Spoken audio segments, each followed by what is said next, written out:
I'd want to know though, what's your favorite reggae song? Is it reggae or raga?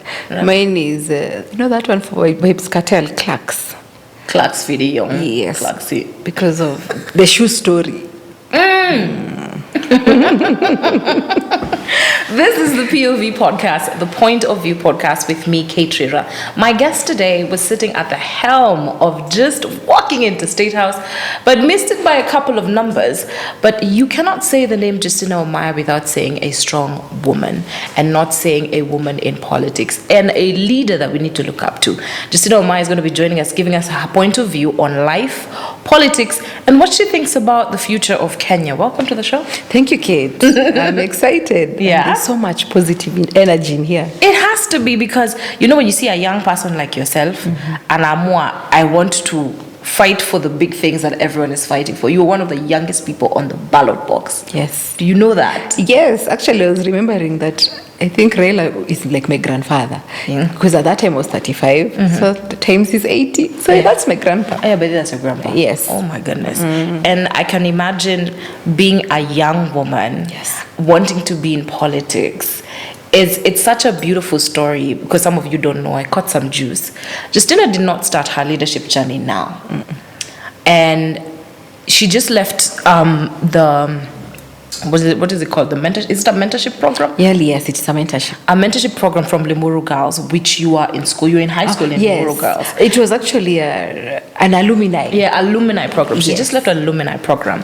And while she was leaving, I just remembered that I read that she was actually a prefect. Yes. So unaanzia ukiwa prefect ndio uende the journey of being a leader. Were you in any leadership position in university?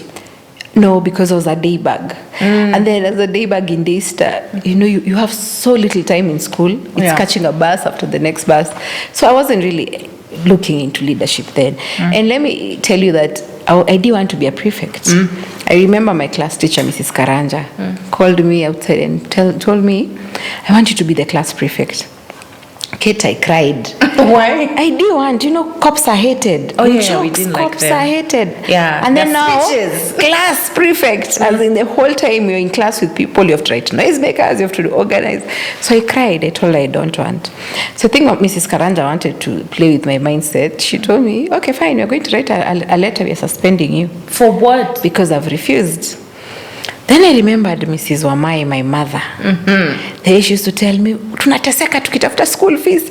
So I'm going home to tell her that nimefukuziwa nini. And I think angefikiria, no, umefukuziwa something else. Not it can't be you've refused to be. Exactly.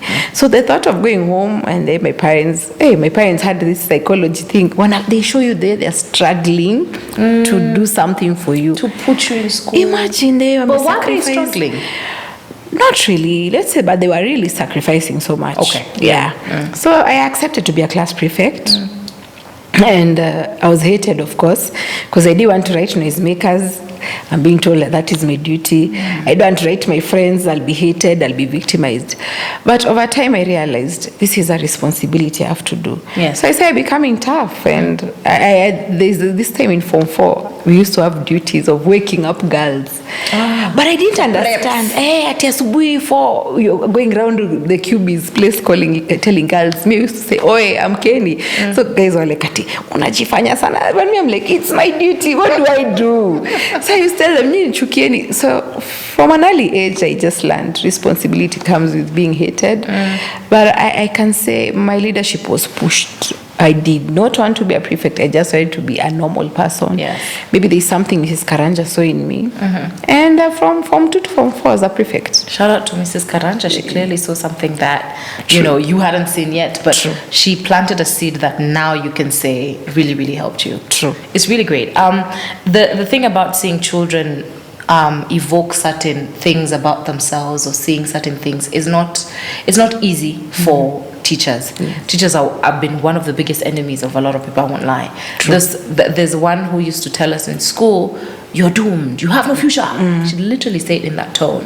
And she wasn't teaching my class, but I had that tone all over the school. And I can imagine the impact that it had on children. Negative. Have you felt that along your journey, whether in school, as a grown-up now, just people, just throwing you jabs and like, you have no future, there's nothing with what you're doing? Okay, from primary Kilimani, no, because probably I've always been an average student. So I think the teachers never focus on these people. Yeah, like a top performance.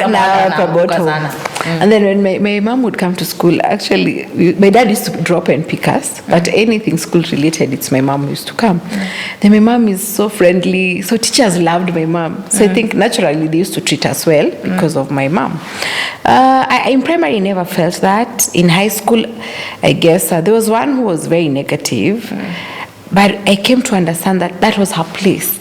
Probably she didn't want to look loving or friendly. Watu watamzoea. So sometimes I try to understand someone and I think maybe where are they coming from? So teachers have always been seen to be aggressive. And it's understandable but over time, times are changing. Children who are now softer, wamezoea soft life. Wezi mchapa. Ukikuwa negative kwake unaweza fanya kuwe depressed, commit suicide. My goodness. So they need to evolve. But again, teachers who are teachers now, I think they are our age mates. I met another lady. I didn't get her name, but she's a teacher in Limuru Girls. She's our age mate. So I think she's easy. She's not as tough. She understands. Teachers have evolved. Okay. Yes. I like that. And I'd want to know what would have been your plan for teachers if you were ever in StateHouse. What would have been your plan for teachers? One of the things is their salary increments and also promotions. Many of them write to me and like, imagine I have a master's, I've never been promoted, I've never been recognized. And it goes back into your morale. You're educated, but you're not connected. So someone who's less educated is being promoted and you're stuck there. So meritocracy is something that we really need to focus on. When I was in school, we used to be told the number ones are going to get good jobs, Obviously, that's what they used to say. We were told you're either there's literally a teacher who I remember told me, not me, but he was just saying in general, kuna mtu atakuwa anashainiwa kiatu na mtu atakuwa anashaini kiatu. Exactly. Wewe ni nani? Ujiulize. So teachers, kama hiyo meritocracy should encourage people. Teachers need to be promoted, fairly. You just don't need to know anyone. Wanaangalia your performance record. You are kama umeongeza masomo, then unapromotiwa. Because we need to motivate teachers. I tell you, if a teacher is not happy, she'll come with a very bad mood. I know. Na akuharibie mood. Na watoto hawasomi vizuri. Mimi nakumbuka a class teacher in primary, I won't say which class, because my classmates watakumbuka. Sema. Huyo mwalimu alikuwa anavaa nguo ya red. Watu wanasema leo ile vita tutapigwa. True to the word. Tulikuwa tunapigwa sana. Because of venye amevaa tunajua leo ni vita. Something had happened at home. Yes. You have your memories from being young are so fresh with you, and I love that. And I love the fact that you've always been open enough to say where you grew up. Yes. A lot of people sometimes hide, and a lot of people glorify the story. You grew up in Kibra. Yes, Fort Jesus Estate. For a young girl in Kibra, because the narrative is always, it's very dangerous. Some people don't come out of the ghetto. True. How was it for a young girl in Kibera? Let me say my folks were very strict. We rarely used to go out to play. My mom used to say, mutu asitoke nje. So we used to go play, but we would tell our friends, check out whether you're seeing my mom. So even if she saw you playing, borrow you've gotten home before her. So I think it was a way of my parents controlling us. My bro and I, we are only 2 children. Because now there was the alcoholism, the drugs, the bangi. But Fort Jesus really went down so fast. I don't know why, because when my dad was buying that house, the houses were sold by HFCK. People who I met, older generation, were telling us, do you know the pavements, everything was neat. It was an organized estate. Very organized. But now I don't know why it went down so fast. And I don't want to blame our area in but people say that he brought so many people. And then people started building shacks and slums. That's where the quality. So you saw Kibera move from an estate to now Islam. What it is. Yeah, I've seen it move, degenerate actually. So it goes to challenge government that housing is a priority. Not that government should be involved in housing, because the cost of cement will never go down, the cost of chuma will never go down, because people and even the cost of labor should not go down. Okay, labor should go down. Watu wa kujenga walipwe according to wenye sasa kunalipwa. But government should also look at growing the sector, private sector, how they come in, and housing is a challenge. Do you feel happy? Do you feel like being in Kibra carved your story, or do you feel like it carved your story and your narrative? Because if you come from a place of advantage, any advantage, whether it's a home that has been bought in one of the estates in Nairobi, or you're living, in the slum of the slums, they carve your stories into something else. Do you feel like if you grew up somewhere else, you would have a different narrative? If I grew up very privileged, I would be driven, I would be focused. Because I would think like, hey, my parents have money, where am I being driven? Or why am I focusing on doing something? But growing in Kibra, like I said, and our church is actually the one that got banned on Monday, that PCA. Oh no, the church was banned in Kibra. I'm so sorry, for after Maandamano. Yes, that's why I used to go to church. My Sunday school was baptized and Presbyterian. Growing there, probably seeing other ladies, young girls. Let me tell you, that time you'd see a girl who's graduated, she gets a job at Coca-Cola or wherever, she's given a company car.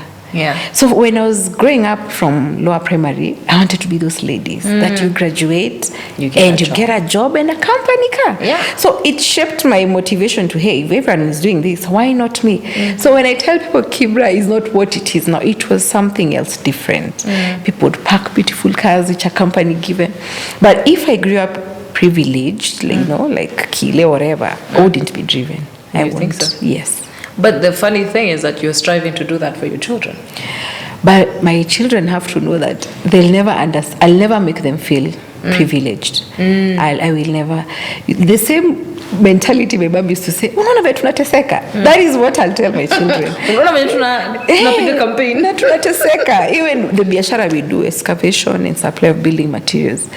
I'll want my children to go with me and see that you'll find a customer who is very rude.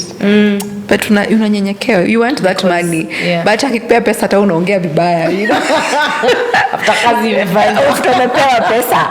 Pesa ndio. And what we actually tell my customers, pesa ya matope, ni matope, hailalagi. So unamaliza hivi, mashini inatoka, give me my money, tuende. So I need my children also to see the struggle. Yes. I like that. She's a mom, and I find it so interesting. How are you handling your daughter seeing you at home and then seeing you on TV? Is that a disconnect? Actually, that time during the debate, I think she couldn't understand. But I told my DM, make sure aone. Oh, you wanted your daughter to see? Yeah. So when they put the debate thing, my daughter's like, Mom. Then she's thinking, si alikuwa hapa. So she couldn't connect. But their clothes, my clothes, she knows my clothes. Kuna zile za Citizen. I don't know why she says that. Maybe it was because nguo za kwenda Citizen. So nikivaa venye nimevaa leo anajua hata in the morning alikuwa anambia unaenda Citizen. So juu aliona zile nguo nimechukua. So but I think even if she's young, she's understanding that mom is doing something. Wow. Yes. And what kind of impact are you doing? What kind of impact do you expect to come out of that? Because there are two things about women in leadership. One, they are seen to be bulldozers and cannot be told nothing. And then there's two, I can be anyone I want to be. This show is because both of them exist, yeah? The show is PG rated, Say what you want. So actually what drove me into politics, I just hated the fact that there are no connections. If you're not connected, you can't get a job. But when I got into politics, sadly there's so much of what BBC highlighted in the tea farms. Sadly. You see? People have to sell to get. Yes. Sell a piece of your body, to a pound of flesh. To meet someone. For a seat at the table. To be connected. And what I would want for my daughters and sons, even boys are being cheapoed. Yeah. Why should you be forced to exchange your body for something? I mean, if you're brainy, if you have an idea, why should I sleep with someone for a position? So that is what really actually drove me into politics and politics of resistance. I always, when I was younger, before I got married in 2017, say I was single. Yeah. But I used to tell people, me, I'd rather give you for pleasure, but not for a position. Mimi sikupei. Not but because that I want you to do something for me. Because at the end of it all, they rarely do it. And many of my friends now, they're opening up and they're like, imagine ulikuwa umetukataza. They're single, they're not married. In the last election, many of them are like, hey, we were afraid of telling you, but this happened. And I told them, see, I've been telling you. But I think you think, maybe if Justina has refused, yangu nitaomoka. Yeah. You know, people think of different opportunities. So they're like, I wish I listened to you because nilidanganywa ndapewa party ticket, ndafanya nini. And then what do you tell that party leader? The guy knows everything about you, so he won't even respect you. He would. Like a friend of mine told me, she had been nominated somewhere. Yeah. Sitasema jina yako, my friend. So she was nominated somewhere, and a guy got her nominated. Then halfway through, wakakosana. So bado alikuwa kwa kiti. Yeah. So when she was campaigning for other position, that powerful man was still around. Yeah. So wamekuja huko watu wanaongea at MP wa fulani wapi. So that guy said, no, ule asipewe mic. Uwe. So guys are like, why? Nimesema asipatiwe mic. Kwa nini? So akasema kwa nini? And then the guy, his Kikuyu, akasema ati Kikuyu is, I won't say it in Kikuyu, but something like don't feel like yourself. Ati oyore niye nedemo, let me just use that one. Nedemo nilimsaidia na akanidharau. Sasa my friend aliniambia aliingia kwa gari alafu ameshout mbele ya Wakikuyu wamesikia. That's embarrassing. So you see now, aliingia kwa gari akalia akaniambia ati I just remembered ukinikataza. Because me tell people, women usikubali. Kwani how many do women tell men ati come you give me I give you a party ticket? Kuna mali. Okay, kuna wengine pia. But Kanairo. Nikubaya. So I tell women at lower positions, acha wachana na politics, corporate, whatever, network, just look different.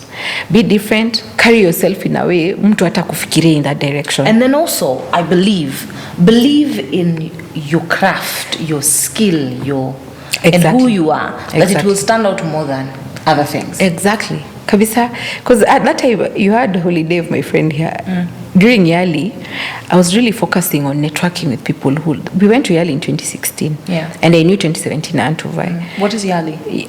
Young Africa Leadership Initiative. Yes. Ile ya Obama, pale KU. So I was focusing on networking with people who have been in politics. And I met some MCAs who are nominated. But when we sat down, they're telling me, imagine you're on the route. If you want, you're on the route. And you know, the funny story, and I'll say this without fear, a lot of women, sadly, and I love a lot of women who are in governance and in politics. I appreciate them because, they make us feel like, we have a seat at the table. True. But sadly, there's a time even I remember, because Martha Karua was one of the leaders, and still is one of the leaders in female leadership. And there's someone who commented, when Martha left, wale walibaki ni flower girls. And that's why we're seeing a lot of gimmicks and funny. Sijui amenispray na mapilipili kwa macho. I don't know if you remember that. I'm not saying particularly that person, but I'm just like, a lot of theatrics. And then it makes me question, these people who join the seats, some of the women in this governmental seats, do they deserve to be on those seats, or did they have to trade something? Because if you had to trade something, we are seeing the way you're speaking in parliament, pushing the agenda. I'm really questioning a lot of things, and I never want to question women in leadership. And it's hard we are talking about this, but look at Rwanda. Rwanda, we are told that 60% of women are in bunge. But 60%? Yes, they are. Actually, I think it's 61. But those women are not impactful. Oh, because the one who got you the job, they are not impactful. Actually, when you look at politics in Rwanda, women rarely speak, women rarely say anything. Because 61%, you are there. No. Is a big number. Remember who got you there. Okay. So always anza kubishana, you see. So you go there, you just take your salon, nothing. You can't push the woman agenda because you're loyal to the person who got you there, who most of the time is a man. So even some of the women I see in politics, and everyone has their own style of doing things, but they will never ever speak up. They'll never be different. They'll never criticize. They'll never even tell someone, my boss, me naona this direction. Si mzuri. Funny enough, many Kenyans were saying, I am my former party leader's wife. Why are Kenyans saying that? And I don't blame Kenyans. Did they assume? It is what has been seen. But he came out with his family one time. But you see, now Kenyans just think it's the better narrative to have in their mind. Yeah. It's no women politicians have showed Kenyans that they don't do things right. So they thought I'm there because of is either a girlfriend or my wife. Because that time we had bodyguards and I was doing an interview somewhere. So baadaye one of my bodyguards ananiambia ati uliona ule mtu nini? Akaniambia ati alikuwa anasema ati huyu ni ule bibia. So the guy alisimama hapo kusikiza huyu bibi nani anasema, so akamwambia ati hapana, si bwana yake ndio ule. Hapana, wewe haujui. So you see, he didn't know who this bodyguard of mine is. Wewe hujui huyo ndio bwana yake. So nikaona actually clearly women in leadership are the ones who have gotten us to that perspective. It's the same way people would say bibi ya daktari ni nurse. So we need to also move away from that thinking. But even as we're saying this, I just want to put it out there. We respect all women in governance. And we never want to bring any divisiveness. We just want to see them push the agenda. True. Because I know you say statements like that and then they feel like, and it's not all of them, let me clarify. Not all of them. A bigger number are doing the right thing. Yes. Those are the minority. And she mentioned that alikuwa anasemekana ni bibi ya mrasta. Hapana. I'm not talking about the Roots party that actually put her on the ballot, and she was set to be the deputy president. Justina Wamae was working alongside George Wajackoyah. I just told you of I thought his name was just I didn't think Wajackoyah was his real name. I think it's because it sounds like a little bit jokey, and then the narrative that surrounded your not the election, the candidacy was a little bit jokey. I won't lie. It looked a little bit oblivious of Africa and the agenda. And I want to talk about the journey of getting to be a deputy president, a candidate, getting to the ballot box and now leaving. Have you left the Roots party? You have left the Roots party. I left. Soon after William Ruto was declared the president of Kenya, I left, and I'll tell Kenyans why. But the journey, let me say, after the 2017 election, I wanted to run for Mavoko under the Jubilee Party. Yes. Then Kalembe, the late Kalembe Ndile, and I wanted the ticket. So Kalembe would convince me, wacha kulipa chama. But me would tell Kalembe, apana, I'm paying. Wacha tuende nomination. You wanted to go head to head? Yes. He said, "Minda kupeleka sijui kwa nani, upewe kazi." People have realized I don't like hizo kupelekwa. Let's do things right. So after paying the part for the nominations, blah, blah, blah, he was given the ticket, direct ticket, and I'll say he was given by the former deputy party leader of Jubilee Party. You all know him. So maisha yangu mi nikasema fine, and I cried and I gave up, and that is where now my husband comes into the picture. Yes, such a beautiful story. You met your husband on the ballot box. In politics, two politicians in one home. Imagine me. How? You can meet love, I'm find love anywhere. That's what I realized. Two politicians nyumba moja. Imagine. But yeye ni kama advisor wangu. Okay. So after that, Kalembe started a rumor that had been paid 5 million to step down. So my hubby was like, no, let's run as an independent. Even if you're not going to win, just go around and tell people. In Mavoko, that's in Machakos County, there are some Kikuyus who really believed in me. So when they had eaten money and then I go underground, I'd never convince them. You cannot come back. So I went and registered as an independent candidate. And those who saw my poster, his one who did for me the symbol, it had a woman holding a baby, like as if she was breastfeeding. He did everything for me. Me, I'd given up. So I lost, though I got 1,200 votes. And that fueled me because I didn't have party backing, I didn't have money, but I knew there are people who believed in me. In hindsight, maybe I had more. If I had agents, I don't know. But you know, 1,200 kama agents wangehesabu namba zako vizuri. Na kama ningekuwa na agent kila mahali, maybe. Because 1,200 votes na una party backing, naona anything. Umejaribu, that's a big number. Hao ni watu waliniamini. For sure, those people who believed in my agenda. And I tell politicians, ama anyone who wants to go into politics, don't try to show off like you have money. One, if it's me, for example, running for president, I can never be true to money or Raila's money. So I have to look as Kenyan as possible, which is I'm as broke as every other Kenyan. Yes. We're in this boat together. Yes. The difference is, mimi nimejitoa, I'm sacrificing myself to push for leadership or better leadership. So after 2017, I just hated politics. I never used to watch news and nothing. And then my husband had a business going. His son was in excavation and supply of building materials. So I got into his business, I blended in, and I forgot my political story. This is now end of 2017. That is after 2017. Yeah. Then I had my baby in 2019. So 2022, I even tell my friends, Mimi, I'm not going to wake up. August, I want to vote. I'd already disengaged. You were not meant to vote for the August 2022 election. After 2017, I just hated. Let me tell you, I hated politics. Do you know what kind of a 360 that is? To declare you do not want to vote, to be on the ballot. Girl, imagine. Aje? Mimi nakwambia hata mimi ushangaa. So one time, this job we do, after me, I always know how to gauge. Ikifika saa 7 na hakuna job, I go home. Because mimi najua sasa my day is over. So I passed at my friend's salon, mshene nini. Kidogo my phone is ringing, a number that I don't know. Yeah. So I said, hey, labda ni job. I picked hey, Justina, it's Flani. Hey. So where are you these days? I told him, me, sis mommy. Then the person was calling me. We had met in 2017 during training, easy capacity building. Alikuwa youth pia, alikuwa anasimama MP. And funny enough, we had not spoken from 2017. Okay. So I was like, I think I saw your number. When you change your number? Yeah, I changed my number. Now, are you vying? No. I have something to tell you.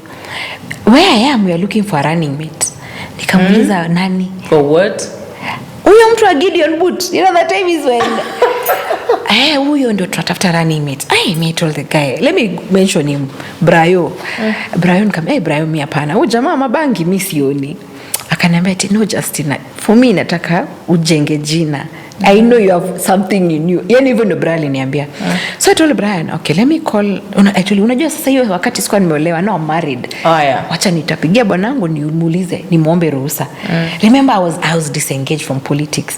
So I knew even if I tell Alex, if he says no, ni sawa, I won't lose anything. You're not even planning to vote, so you had no plan of this story. So whatever, angesema no, mimi singeshughulika. So akaniambia, what time do I call you? Nikamwambia, call me at 5. Yeah. Tukaendelea na moshene hapo. So two of my friends, Mama Nyambua and Mama Mwangi were there. So Mama Nyambua ananiambia, wewe usipigie bwanako muulize. Mimi namwambia, mimi sitamuuliza. Tukaendelea na moshene. Then I was walking home around 6. Hey, Brian calls me. Did you talk to your husband? Then I was like, this is serious. You thought it was a joke. For sure, even I thought maybe the other option. So, no, but it also sounds like a joke. I won't lie. I'd be like, you're calling me to be a running mate. Imagine. And let me tell you, getting a running mate is challenging. If you ask... Oh, yeah, there's that as well. Ask a governor who was looking for a running mate or a presidential candidate. It is challenging. And someone who will push your agenda just like you. Someone who already has built a name just like you. Berezi raisi. Ni kazi ngumu. Ni kama kutafuta bwana. Umeiona close hapo. Yeah. Umeiona ile kuna mtu aliyefanywa na IBC hiyo shortlisting ya kuwa presidential candidate 2013 kama unaweza kumbuka footage. Huyo mtu sikumbuki ni nani, lakini alienda hapo nje akauliza mtu unataka kuwa running mate. Someone was walking up at KICC. Kitambo IBC ilikuwa inafanyaga hiyo kitu KICC. So jamaa alikuwa guy requirement ya running mate mimi sina. They walked up KICC hapo nje. Wewe kuja unataka kuwa running mate. This person even didn't know running mate jina yake. Sasa naulizwa swali huyo ndio running mate hata hajui. So it's very very challenging. So I called my hubby nikamwambia someone nini akaniambia in Kikuyu kemodo ya fagi twende jamaa wa mabangi wewe. Was he joking or he was serious? My hubby ni wale watu after 2017 actually him walifanya nomination but hakupata ticket. So aliambia watu mmekataa hapo nipatia nini kura, nitasimama president 2022. So hubby wangu nikaya what he said in 2017 ndio hiyo sasa imekuja. Akaniambia modo wake fagi twende.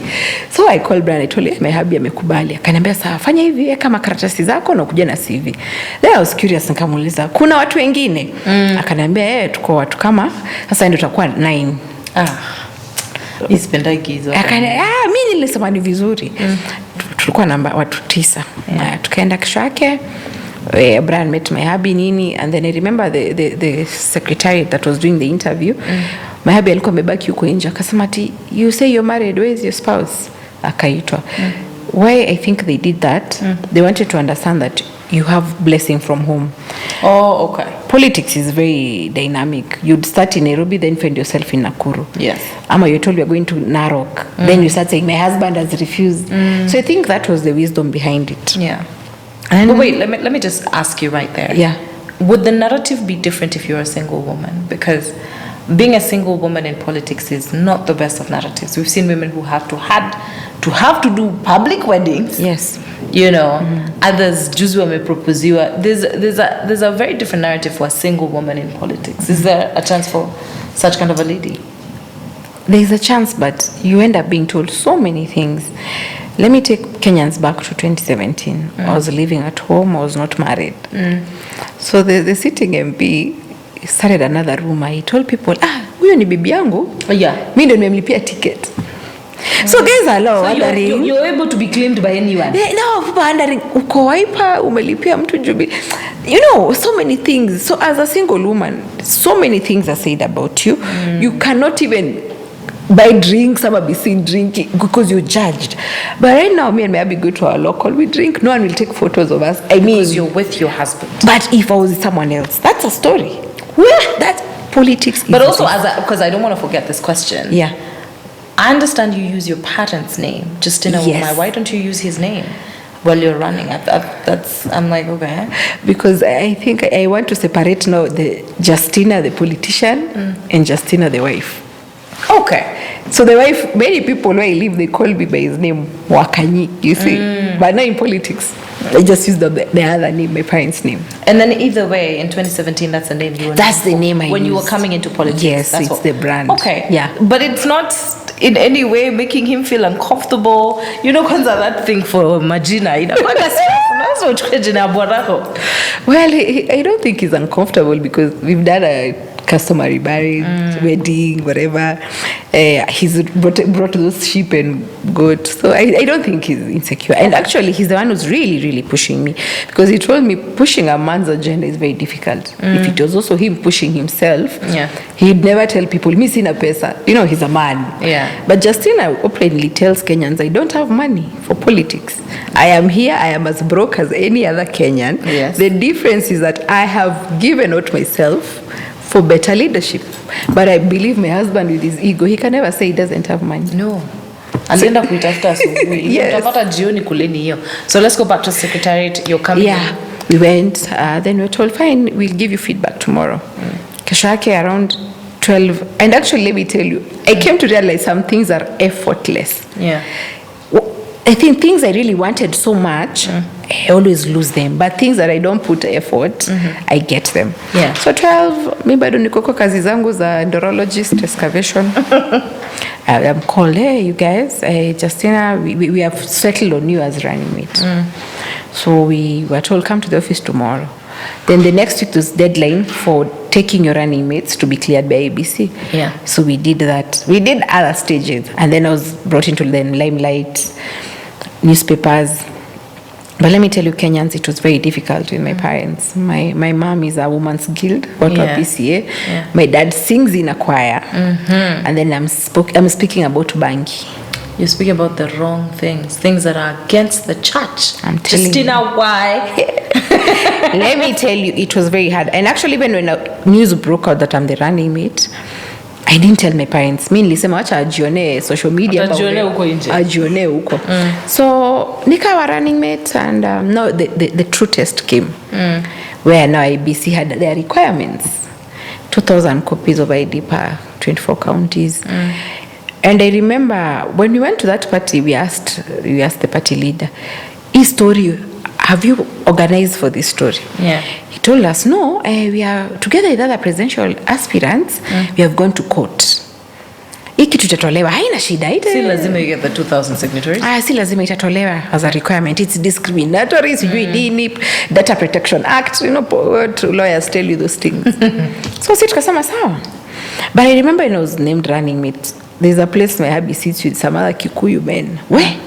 So he came and told me, hey, I'm actually make mistake. Why? Those Kikuyus were laughing at my hubby. Then they tell him, orato irele mogoroki motumia wako. So Kikuyus watelewa. So my hubby, akaniambia ama we made a mistake. Yeah. Na mimi told him ishafanyika. Like we are setting sail, like ndege ishaenda sasa tutafanya aje? So when now we were advised, the party leader called us akatuambia, hey, you guys, we've been told this thing is a requirement, because actually the judge was supposed to make a ruling after IBC we have submitted. So people waited for the judgment, then they were time barred. Yes. So tukaambiwa hapana, hii kitu lazima. So as we were going home, I told my hubby. So my hubby akasema tutafanyaje? Mimi nikamwambia wacha iishe tu. Kani niliandikwa kwa gazeti nilikuwa running mate ni sawa. Nimekuwa famous kidogo. Hubby akasema hapana mimi I'll see what I'll do. Yeah. The Kikuyu mimi nikamwambia unataka kutoa pesa? You see now, unataka kuharibu pesa, because I knew I'll see what I'll do is money clearly. Most of the time when someone tells you ni pesa. Yeah, nitafanya yeah. So nikamwambia so nataka kuharibu pesa. I told him I don't think it's worth it. Kama ni mimi ungeniuliza it's not worth it. Then I think my hubby in his heart akasema wewe ongea, but I'll do it. So later kabisa I started saying, Jama has these things, me I don't know where he got them. Up to today he went around and got you the 2,000 per county. Wow. All those requirements. Yeah. And I don't tell Kenyans, party leader in his heart, he knows. The work we put in, everything we did, a lot of work. You did a lot of work. Team Justina. As a running mate. Yes. Make sure that Roots Party was running. Its agenda was put out. You really did, I remember. And actually, you see, my husband has this philosophy. If he tells me, even if you don't have money for white cup, we drink white cup. Afadhali tufulize. But he believes we shouldn't let other people buy us drinks. That's his attitude, you see? Okay. So when we went there, he told me, ndio tupate heshima, we have to invest. What are you putting on the table? So that is what we put on the table. And we continued siasa nini, we were okay, till we went to Kisumu. Then I'm noticing party leader is saying, hey, if you don't give me, give. I'm like, hey. Give Raila. You remember? Oh, yes. There's a time during elections that I noticed that. I was like, wait, why are you saying we push a different agenda? I thought you're vying for presidency. But now, looking at Mandamano and seeing Wajackoyah in the convoy, supporting the demonstrations right now, you understand why that was the narrative. And I understand. I think Kenyans understand my place. So I remember in the evening, he told me. But you know, it's very difficult for someone to believe you, because you're like, you were on the same table, Justina, you were in the same rooms. But how come? Let me tell you in politics what happens. And that is why I think Ruto and Uhuru had TNA, Ruto had URP. Yeah. When you're having a conversation from a party level, those are two different things, as opposed to you're a member in someone's party. Okay. So even if people came to give him money, I would be seen like I don't have any interest or I don't have any impact. Yeah. So I told him in the evening, now our troubles began in Kisumu. I told him, sir, I don't think, and I was very respectful. Yeah. I don't think the direction you're taking is a good one. So he told me, you know where we are, we can't be seen to fight this. And true. Yeah, where we were, we couldn't fight. Yeah, because comparing your numbers and many other numbers, there was a big gap. No, where we are, location, Kisumu. Oh, location as well. Yes. Oh, mimi nimeenda mbali. Kisumu. Then kesho yake the same narrative. And I remember after the Kondele conversation we had under the bridge, where Ruto was beat up as we were never beaten. What he did, his car drove, as we were driving in a convoy, I don't know how, they went to the other side of the road, they drove off, they went to the airport, he went to Nairobi. Leaving me in Kisumu, we didn't have money for mobilization. Those guys, border riders, chased my car. I'm telling you, we were driving like mad people. Now me, I'm panicking. I'm thinking, nitauliwa. Remember, Mkikuyu in Kisumu. Yes. Are you getting? That is a little bit unsettling. And it was very, I was disturbed. I was not happy. He would have, I wish he told us, guys, after Kondele, this is the vibe. This is the plan. Kila mtu ajipange, you know? We would not have been bounce ukijua. Hata mimi kenye tungefanya tungetani hiyo Kondele tutoroke tuende Nairobi. Yeye kumbe tunamfuata jamaa anaruka wanaenda mpaka airport. Unataka kuniambia uliwachwa mataa na kufuatwa na hizo pikipiki. Let me tell you, hiyo kitu niliona, he put my life in danger, and I'm going to say it here. People who are close to me know, but let me say it to the public. My life was in danger. I felt scared, I felt worried, and remember, I was not in my husband's car. We have a double cab, and he didn't have a sunroof. So I was in someone else's car. So my husband is also panicking. What has happened to me? With you. He's in the other car. Then they ran to another direction. As you're running to that direction. the guys had seen me that hii gari ndio ilikuwa na running mate, so guys are following us. We were driving like mad people. For me, he put my life in danger, and that was selfish of him. And from that point is when I realized I'm never going to laugh with this man. I'm going to be very serious. And I told him later, you put my life in danger. And everyone in the party knew. Because what if the car was stopped and pulled out? I'm a woman, you know. Yes. I'm vulnerable at that point. So from that point, we had a fallout. But I remembered Martha Karua is always blamed for leaving Kibaki. Yeah. Remember she told that you resigned nini. There's always a narrative when a woman walks away from a sticky situation. But hearing your story, I'm like, sometimes you have to leave. I didn't leave because of one. When I ran for Mavoko, I used to bembeleza media guys. These local guys come up, hey, maze, others like, leta 500, I'll write your story. Nanunua gazeti 1 week, nothing. Oi. Unaona? So this opportunity gave me limelight. Number 2, we had invested. Because after I asked my husband, why did you spend so much money? Akaniambia, Justina, you should be happy. I'm building brand Justina. Unaona? Nice. So nikamwambia, so the guy was like, wacha ukasirika, sijui Kisumu, achana na hizo vitu. You know, my husband is thinking like, man, there's a bigger thing. Why achana na hizo vitu peti? Yeah. So he was like, now, okay, if you want to leave after debate. Ngoja kwanza. Even though he convinced. Yeah. And let me tell Kenyans, you see when you're sleeping, usingizi kipotea saa 9. That's why we start writing those my Facebook posts. My husband. Angry posts. And even whatever I post online, I always ask my husband, iko aje. Unaweza sema ndio advisor wangu. Because you see he's also a politician. Yeah. So wahabi akaniambia ati, ukikumbuka ile pesa tumetumia, nikasikia uchungu, nikamwambia, so I'll leave after debate. Me it will be after debate watu wamenijua. Brand Justina iko sawa, ndatoka. Yeah. So tukaenda siasa nini, then I remember again we took another trip to Meru. And that trip I didn't want to go. And let me tell Kenyans, at that time we were going to Meru, me I even blocked party leader on my phone. So but why did you go? So party leader called my hubby. Okay. So we used to talk through my hubby's phone. So he tells my hubby and then we have a sticky relationship. So I'm being told, no, my hubby's like, hey, see, debate ni next week. Where do you Meru? And then there's someone who funded the Meru trip. Akapewa number na party leader. I think they felt I'm not going. So the guy called me like, Justina, I'm supporting the party and I'm funding the trip. So nikajua, pia si we are not spending money. Na supporter ana fund trip. Wacha nikaone Meru. We went to Meru. And then in Meru, I remember we sat with party leader. Hatukuwa tunaongeleshana. Then he's like, Justina, I want to tell you something. Because they have refused to have all of us on the podium for the debate. Don't go for the debate. Ati jisiende. Si alikuwa na insist the 4 candidates tuende kwa debate at the same time. Yes. So my advice is don't go for the debate. Me, I'd already zoomed out, I'd already disengaged. So I never said yes or no. Ikaendelea. Next week nikanunua suti mpya. Si anasema endi debate. I remember even on K24 he was asked, is your running mate going? You said no. No, he said, I don't control her. Yes. So because he doesn't control me, mi nikaamua. I went, nikaangalia your venue, nini. Aya, kesho yake debate. So I did my best. And I'll tell Kenyans, when I pick a side, I die with that side. Number 2, remember Kenyans, when I went there, party leader was saying, bangi itakuliwa.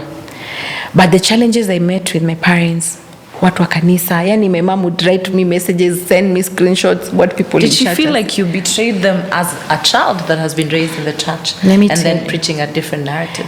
After I was named running mate, up until after the debate, that's when I spoke to my parents. That's how many months? That was like a month plus. Ujiongea na mom, ujiongea na daddy. Because niliona, Kate, unajua sasa mimi pia niko na nyumba yangu.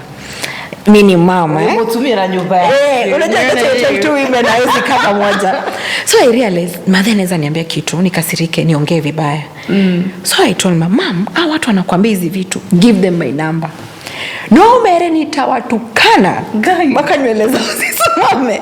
So I told my mom, no one tell people you're not in politics. Justina is the one in politics. Those are two different people. Justina and you and mom. Kwa hivyo wasiambie mom, waambie Justina. Because you know you're a persona on your own. Yes. But you see in every home, you are an extension of who they are. True. Whatever you do is an extension of your dad and your mom. True. But then they forget that people are individuals on their own. That's the thing. And I told my mom, Mom, watu, okay, they're saying nimesema watu wakule bangi. Are they listening to me? So even the poster I put when we were going to on GKL, ndio hii nikamwambia waanze kuelewa what I'm saying. And true, watu wengi wa kanisa, they call me after GKL, they're like, okay, we have started understanding what you're saying. Hata tuko na shamba ziko idle, hiyo industrial hemp tutapanda. So people started understanding the conversation. And that again goes back to politics, messaging. What is this message you're taking out? So mi nikaenda debate, wase wakaanza kusema huyu Justina nini. So remember in the morning after the debate, si party leader calls my hubby, not me. Mi hatukuwa tunaongea. Yes, not umeshamblock. Mi kabisa. So my hubby anasema ati baadaye ananiambia ati alikuwa anasema akaniambia ni kweli anake utaongea naye, nikasema hapana mimi siongei naye, mwambie siko hapa. So hubby akakata simu akaniambia ati he was saying those notes you used for preparation you send. So the notes I used for preparing. No, I'm shocked. I'm like, wait. So he wanted to use your agenda on the debate for himself? Well, like you see now him, he had said bangi. Yeah. Then my challenge, people are complaining I'm a woman. Women are attacking me right, left and center, social media. You can't, unapoteza watoto wetu. So that's where we started doing our research with my hubby. And interesting to note, my hubby was in the US for some time. So you tell me, hey, nikiwa US, I used to see this industrial hemp. So we did a lot of research. And that is where I also changed my narrative from blending with party leader. And that's something I'll tell women. Men are allowed to be comedians, are allowed to talk the way they want to talk. Oh my goodness. Men are let to do what they want to do. But if Justina continued on that path, I would be the most hated woman in this country. That is something I learned. So that is when I quickly adjusted, focused on giving facts, giving knowledgeable stuff, research, branding myself in a different way. And it speaks volumes now that Kenyans listen to me. You know, there's something you said that I just hit home so much, that women can never be held to the same judgment as men. If a woman right now, if a man was single, vying for politics, it's not an issue. No. He could even be the nini of CBK, very easily. A woman, and it's something we've discussed with my mom a lot. If a woman even steps out of marriage or does something messy, she will be held to so much, judgment versus this. And it's sometimes I say for girls, I say use it to your advantage. Because this comedian, this one who's playing jokes, might never be taken seriously when the forum comes. But for you, the agenda will go, and the right people will follow what you're going for. Do you feel like the right people follow Justina now and they know what you're all about? The right people follow me. Yeah. The right people follow me because of my brains. They tell me that. They say I'm giving ideas, I'm giving solutions. So those are the right people. The ones who are birthed by the 1,200 votes I got in Mavoko, guys who believed in me. Yeah. And I tell Kenyans, I don't want you to look at a politician as someone who is giving you money. No. Someone who atakutoa kwa shida for those few months in campaign. Hapana.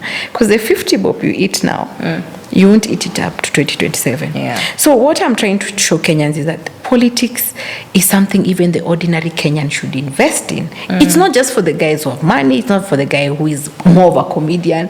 It's for people who understand policy interventions to our problems. So that is even the agenda I'm pushing now. But it's easier said than done. There's a guy who cycled himself into parliament but drove out with a V8 engine. Let me tell you. A lot is said, but then you guys just ingia uko ndani. I don't know what happens. I don't know what happens when people get into that cassette. It all changes. When you go to Form 1, you meet guys, they say you're a Form 1. When you mono, what are you saying? We were there. So you're discouraged. And that is why I'm pushing something called #INATUHUSU, get involved. I don't want a place where I have to go and make the party leader happy. I tried, it didn't work. That's not my person. Me, I don't lie to you. I tell you what I feel. And also tell me what you feel about me. Yeah. I'm not perfect. Where I make a mistake, tell me, Justina, no. So one thing I've realized, because there are people with ideas, with passion. But when you go under the system of what has always been done, you become part of the system. So we only need something different now. People who are saying the average age in Kenya is 19.1 years. So is that system working for the average age? No, it's not. Because after I left Daystar in 2010, I have never been formally employed. My goodness. I've never. So wait, this whole time you've been surviving on what? The grace of God? So what I was doing, people know that I stayed home for so long. Actually, up to the time I was getting married, I was at home. So I used to eat my parents' food and sleep in their house. Wait, you've been jobless for how many years? I've never been formally employed. Formally, mko ukifanya mabiashara hivi. Hapa na pale. Okay. So after 2010, I did internship unpaid. You're told utaandikwa in future. Which future is this? With the promise. Then my parents are like, "Hapana, we are giving you food. So you're sleeping here. Nini nyingine, you see?" But that time also I had gone back to school. I did a course, a graduate diploma from CIPS UK. It's a procurement course. Same, my parents took me back for my master's. Because I think my parents would see nalala sana. They think, oh, you need depression, you know. Wataki waniache home. They were just trying to see me engaged. And then 2013 is the time Uhuru Kenyatta had said that youth access to government procurement opportunities. So that time, nafikiria sasa hii kitu ni real. Mimi naenda nimefungua company, my friend, 2013. You're chasing those tenders, and request for quotations you're not getting. Are you connected? You're not. Ama you're told letter pesa. Do I have nothing? So even there's a time we are told there's something called LPO financing. That period government was pushing that narrative. So ninaenda bank hivi na confidence. Sasa nikipata hii LPO, the guys were like, government is not paying. Banks are like, we can't risk our money. Kidogo, there's one I got for toners somewhere. One, at a company is the only thing that has registered ya toners. So bahati, they say they can supply kidogo in batches. But I'd rent to a bank, the bank that had said niko na bank account yangu. And then I told them, now if I want a loan, what do you need? I was told bring a logbook. But I'm not being told that they have a threshold for number of years ama age ya gari. Kuna hiyo pia. No, umeleta logbook but age ya gari uambiwi. So I ran, I tell my dad, hey dad, wacha hii logbook iko under my name, my parents kana. And KRA, and he spent 3,500. That time nilikuwa nimelipwa British Council. I was an invigilator for so long. It wasn't big money, but pesa kept you around. Nimelipa KRA, transfer gari 3,500. Going back to the bank, we have a threshold of years. This guy is very old. So what I think is that we want systems that are working in this country. More than anything, You don't need to be connected. Kate, you don't need connections. If government has said there is this opportunity, huyo msiakopo katikati hata ufai kujuana naye. Wepeleka requirements. But you know, Justina, it's easier said than done. Let me tell you. It's easier said than done. But people who are saying it like me, and more of these voices, if you continue having this conversation, it can be done. Because we can't, I hear what you're saying exactly, because unajua pia, kuna hii uongo, tukiendelea kusema ati lazima ukwe connected, nae mtu wa kawaida, atakuwa connected na nani? Umeget? That is my conversation. In fact, I'm saying, ordinary Kenyans, you don't need to be connected. Look, Kenya Kwanza's President Ruto, after campus, worked for Moi. A sitting president. Who has ever done that? Kwanza hata sasa tuangalie. It's hard. Nani ametoka uni akaanza kufanya? Unajua hii njia ya kwenda StateHouse hapo Dennis Spirit. Wewe ni umenya, you can't even walk on that route. Are you getting? So yeye alikuwa close to power kama anatoka uni straight sitting president. Not everyone has that advantage to be that close to president. Are you getting? Even I think it's non-existent. Sasa wenye wako close to president ni watu age 40 kwenda juu. Ama watu wamezaliwa kwa familia yao. Unaona? Are you getting? And then Raila Amolo Odinga has been in politics. As in his parents have been there in politics. So what about the ordinary mwananchi mwenye hayuko connected, hana networks, hana jina? Afanye nini akufe ama afukuzwe Kenya? I think you have I won't lie, you have a tough fight ahead of you because no, actually when you're told to do SWOT, what are the opportunities? 8 million Kenyans did not vote. because they disengaged. They were not Kenya Kwanza or Azimio or Roots Party so or Agano. there's like a gap. Opportunity iko. Do you want to vie one more time? Why not? Actually, the decision made me. I didn't make the decision. That decision made me. They say, do you want to politics didn't choose you. You didn't choose politics. I chose it in the beginning, yeah. but I was trying to fight that connection thing. Yeah. Like remember kuna agpo why we not Lakini benefiting. wewe ni kama hujajua. Leadership has always called you. You just don't know it. Unaitwa ukuwe prefect unakata. Unaitwa ukuje running mate unadilidali. Well, unaitwa kwa kiti utaki kuingia. You have to take your seat and see. So for now nimekubali nimesema yeah. There is something and I'm going to pursue it to the end. I don't know what it is, but I'll pursue it. I have to say it is such a great thing to see your story and your journey, and I'm so shocked that you have such a supportive spouse, because it's a narrative that doesn't happen for a lot of women. True. It is even almost impossible to hear something like that. True. Mwanamke ana supported us. And I commend you for that, man. You guys keep the fire burning, make sure that thing works till the end. I want to know though, how do you feel about the state of the nation right now? Because you celebrated something on TikTok, but I think you should see that TikTok. It's so funny. She said she had predicted in the Roots Party, one of the manifestos is that the working days were going to go down to how many? 4. That said they wanted 4 working days. And now, according to the state of the nation, with the demonstrations, we don't know how long they're going to be, but they are at the moment. The working days have gone to that 4. And you seem to celebrate it. You know, Kenyans love showbiz. So I wanted to remind Kenyans that there is one time I had told you, so. But I'm not happy with the conversation or what is happening in this country. Yeah. From a business perspective, not even a politician. People don't have money. Kate, what we do excavation is secondary. It's not basic needs. See? Yes. So Kenyans are caught in a place. Do I buy food or I build a home? Do I buy food or I buy a lorry of kokoto? So guys are like, let me buy food. So what the business you're doing has been affected. Fuel is something else. You'd ask my operators, they call me nieke mafuta. I want you to explain ile mafuta ya jana ilishia wapi? Ileta pesa ngapi? I want hata si ilisha pesa ngapi kwanza ndio nione kama mafuta yangu ilirudi. So even my operators are stressed. Sababu na mimi siwezi chekesha mtu na mafuta sahi. Kama mafuta ifanye kazi ya what it's meant to do. So I'm not happy with the conversation. I'm not happy that Kenya Kwanza lied to Kenyans, but that is the old politics. Politicians in Kenya say, Wakenya ni mafala PR. We'll do a good PR. How I wish Kenya Kwanza told Kenyans, give us a year. But the Ruto said, nikiaka Biblia chini, unga itakuwa 90. Kenyans believed him. Yeah. He was the deputy president. You know, when you're the leading, you were the leader. When you say ngwe, we believe ngwe. Hata wacha hivyo, alikuwa deputy president. Running mate wake alikuwa MP. So they know how government works. Yeah. So if they're saying 90 bob, is it my fault? Can happen. It can happen. So how I wish they told Kenyans the truth, give us a year, and I remember Kenyans, if you remember during the debate, I told you, I won't promise you 100 days. In fact, even if I ever run again, I won't promise you 100 days. Give me a year, then we start the conversation. Yeah. Because I'm also a newcomer in government. So I'm not happy with the way things are happening, but neither am I happy about AZIMIO. You're not happy with either of the people, of the sides. And it's on record. I am neither Kenya Kwanza or AZIMIO. Okay. Niko pande wa watu wanaitwa INATUHUSU. Get involved. There are options. Even if they're saying Article 37 allows them, but there's a threshold. Yeah. Are you peaceful? But you should be unarmed. Watu wanauziwa mawe huku down home shilingi 20, you know? Yeah. So they're armed, and they're not peaceful.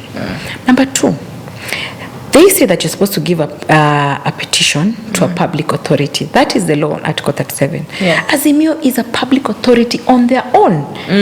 They have elected members, they have governors, they are already a public authority. Yeah. So what is this petition they are giving to the president? That is a conversation that should be done in Bunge. By MPs and senators. So I'm telling Kenyans, call out your MP, call out your senator, because according to 2023-2024, their budget for salary is 2.4 billion. Kate, you have your key performance indicators, you have your TORs. Yeah. If you don't work, whatever, if you do not perform, someone else will come. Yes. So why are you allowing MPs to eat your money in terms of taxes or salary, but they're not working? Ni sisi tu. Kuna time King Kaka alituita jina mbaya sana. King Kaka alitutusi. But Nika alikuwa anatuambia ukweli. Yeah. But me na blame pia leaders watu kama Justina. You know why? Well, you're blaming yourself? Yeah, because why? Many Kenyans say they don't have choices.